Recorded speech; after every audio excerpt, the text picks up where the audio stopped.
কাঁচা আম ফুরিয়ে যাওয়ার আগে এই রকম টকঝাল মিষ্টি মুখরোচক কাঁচা আমের আমসত্ত্ব এবং কাঁচা আমের মিষ্টি আমসত্ত্ব দুই রকমের আমসত্ত্ব তৈরি করে ফেলুন এবং সারা বছরের জন্য সংরক্ষণ করে ফেলুন। আজকের ভিডিওতে আমি শেয়ার করেছি দুই রকমের আমসত্ত্ব তৈরির সহজ রেসিপি, তাই ভিডিওটি কোথাও স্কিপ না করে শেষ পর্যন্ত দেখে নেওয়ার অনুরোধ থাকলো। আর ভালো লেগে থাকলে একটি লাইক করবেন। নমস্কার বন্ধুরা, আমি সাথী আমার কিচেনের আবারও এক নতুন রেসিপিতে আপনাদের সবাইকে স্বাগত জানাই। অনেকেই কাঁচা আমের শুধু মিষ্টি আমসত্ত্ব পছন্দ করে, আবার অনেকেই এইরকম টকঝাল মিষ্টি মুখরোচক কাঁচা আমের আমসত্ত্ব পছন্দ করে। তাই দুই রকমের আমসত্ত্ব নিয়ে আজকে সহজ রেসিপিটি শেয়ার করলাম। ভিডিওটি কোথাও স্কিপ না করে শেষ পর্যন্ত দেখে নিন, আর কাঁচা আম শেষ হয়ে যাওয়ার আগে ঝটপট এরকম বানিয়ে ফেলুন। আসুন তাহলে আজকের সহজ রেসিপিটি এখন দেখে নিন। কাঁচা আমের আমসত্ত্ব তৈরি করতে প্রথমেই লাগবে কাঁচা আম। প্রথমে কাঁচা আমের খোসাটা ভালো করে ছাড়িয়ে নিতে হবে। মুখের কাছের অংশটা একটু বেশি করে কেটে বাদ দিয়ে তারপরে খোসাটাকে খুব ভালো করে ছাড়িয়ে নিচ্ছি। আর গরমের সময় প্রচুর পরিমাণে কাঁচা আম পাওয়া যায়, আর কাঁচা আম দিয়ে এইরকম আমসত্ত্ব তৈরি করে আপনারা দীর্ঘদিন পর্যন্ত সংরক্ষণ করে রাখতে পারবেন। কাঁচা আমটা ফুরিয়ে যাওয়ার আগেই এটা তৈরি করে ফেলুন আর দীর্ঘদিন সংরক্ষণ করে ফেলুন। খেতে ভীষণ টেস্টি হয় আর বানানো খুবই সহজ। প্রথমে দেখুন কাঁচা আমের খোসা ভালো করে ছাড়িয়ে নিয়ে আঁটি বাদ দিয়ে বাদবাকি যে আমের টুকরো আছে, অর্থাৎ আমের যে শাঁসটা আছে, এইরকম ছোটো ছোটো টুকরো করে কেটে নিয়েছি যাতে সেদ্ধ করতে সুবিধা হয়। প্রথমেই দেখুন টুকরোগুলোকে ভালো করে একটু ওয়াশ করে নিচ্ছি। প্রায় 2 থেকে 3 বার ধুয়ে নিলেই হবে। আমের টুকরোগুলোকে ভালো করে ধুয়ে জল ফেলে দিয়ে তারপরে পরিষ্কার জল দিয়ে আমের টুকরোগুলোকে সেদ্ধ করে নিতে হবে। মোটামুটি 2 মিনিট সময় নিয়ে সেদ্ধ করে নিলেই হবে, বেশি গলানোর দরকার নেই। একটু সেদ্ধ হলেই যাতে খুব পেস্ট করা যায় খুব সুন্দরভাবে, তার জন্য একটু সেদ্ধ করে নিলাম। আর এর টক ভাবটাও দেখবেন অনেকটাই চলে যায়। আমগুলোকে সেদ্ধ করে নেওয়ার পরে দেখবেন আমের টক ভাবটা অনেকটা চলে যায়। তারপরে আমগুলোকে এইরকম দেখুন একটু ছেঁকে নিচ্ছি, জলটা ঝরিয়ে একটু রেস্ট করে নিচ্ছি প্রায় 5 মিনিটের জন্য, যাতে একটু ঠান্ডা হয়ে যায়। তারপর একটি মিক্সার গ্রাইন্ডারে আমের টুকরোগুলোকে দিয়ে খুব ভালো করে পেস্ট তৈরি করে নিলাম। আমের পেস্ট একেবারে রেডি হয়ে গেছে। মিশ্রণের ঘনত্বটা দেখুন বন্ধুরা, এইরকম ঘন করে মিশ্রণটা তৈরি করতে হবে। আর আমের পেস্ট তৈরি করার সময় কোনো রকম জল এখানে অ্যাড করবেন না। শুধু দেখুন আমের পিউরিটা রেডি হয়ে গেছে। আর যদি মনে হয় আমের মধ্যে অনেক চুল কিংবা আঁশের মধ্যেও কিছু আছে, তাহলে পারলে অবশ্যই মিশ্রণটাকে ছেঁকে নেবেন, তাহলে আরও বেটার রেজাল্ট আসবে। এখানে যেহেতু আমটা একেবারে ক্রিমের মতন ছিল, তাই এখানে আর ছাঁকলাম না। তারপরে দেখুন এই কড়াইতে মিশ্রণটাকে নিয়ে নিচ্ছি। এখনও গ্যাসটা অন করিনি, সম্পূর্ণ মিশ্রণটা নিয়ে তারপরে দিয়ে দিচ্ছি চিনি। চিনি দেওয়ার পরেই গ্যাসটা অন করে দেব। প্রথমে এই আমের পিউরির সঙ্গে চিনি ভালো করে মিশিয়ে নিতে হবে, তাহলে দেখবেন খুব তাড়াতাড়ি মেল্ট হয়ে যাবে। এখন গ্যাসের ফ্লেমটা অন করে দিয়েছি, গ্যাসের আঁচ একেবারে মাঝারিতে রেখেছি। গ্যাসের আঁচ মাঝারিতে রেখে দিয়ে দিচ্ছি 1 চিমটে লবণ।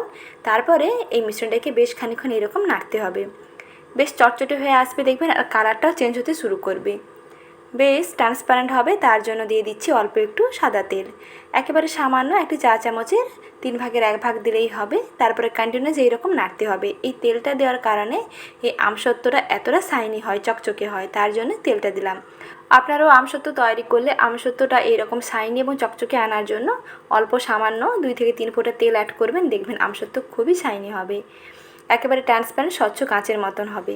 তারপরে দেখুন এই মিশ্রণটাকে বারবার এরকম হাতে দিয়ে নাড়তে হবে। মিশ্রণ দেখুন বেশ ঘন হয়ে গেছে, একেবারে জেলির মতন হয়ে গেছে। এই অবস্থায় আপনারা নামিয়ে নিতে পারেন। আর যদি মনে হয় একটু কালার দিয়ে বানাবেন, অর্থাৎ অরেঞ্জ রেড ফুড কালার সামান্য একটু অ্যাড করে দিলাম, এতে কালারটা খুব সুন্দর হয়।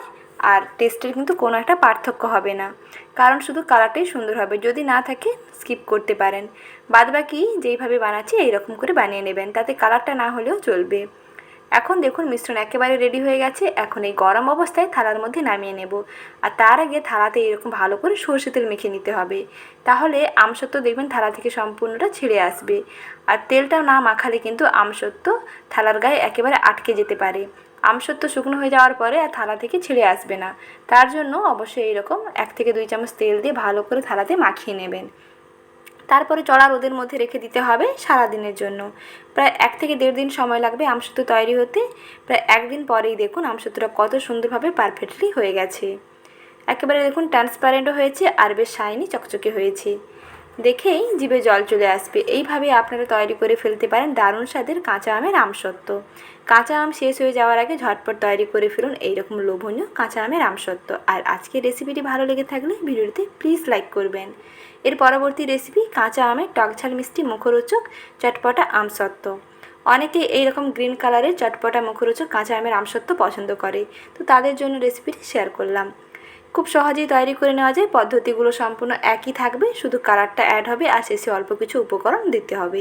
ঠিক একইভাবে এখানেও দেখুন আমের পিউরি রেডি করে নিয়েছি। আমগুলোকে অল্প একটু লবণ দিয়ে প্রথমে সেদ্ধ করে নিয়েছি, তারপরে জল ঝরিয়ে মিক্সচার গ্রাইন্ডারে পেস্ট করে নিয়ে ছাঁকনি দিয়ে মিশ্রণটাকে ছেঁকে নিয়েছি। তারপর সম্পূর্ণ মিশ্রণটা কড়াইতে দিয়ে দিলাম, তারপরে দিয়ে দিচ্ছি চিনি। মিষ্টির জন্য এখানে চিনি দিয়ে দিতে হবে। এটা যেহেতু একটু টকঝাল মিষ্টি বানাবো তার জন্য চিনির পরিমাণটা একটু কম থাকবে। শুধু যদি মিষ্টি আমসত্ত্ব তৈরি করতেন তাহলে কিন্তু চিনিটা একটু বেশি দিতে হতো, আর এটা যেহেতু টকঝাল মিষ্টি মুখরোচক হবে তার জন্য চিনি একটু কম থাকবে। এখন সব কিছুকে ভালো করে মিশিয়ে নিয়েছি আর কড়াইতে দেখুন জাল দিয়ে দিচ্ছি। বেশ চটচটে হয়ে আসছে আর কন্টিনিউয়াস এরকম হাতে দিয়ে নেড়ে থাকবে, নাহলে কিন্তু নিচে লেগে যেতে পারে।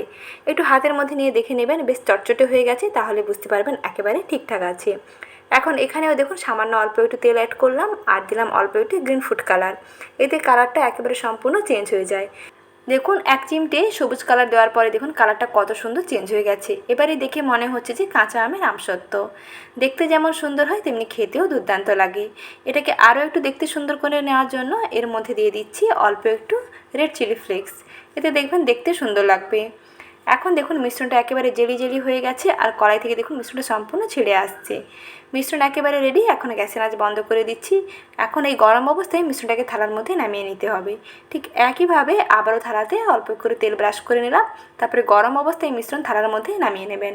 তারপরে সঙ্গে সঙ্গে এরকম স্প্যাচুলা দিয়ে পুরো ওভারঅল থালাতে স্প্রেড করে দেবেন।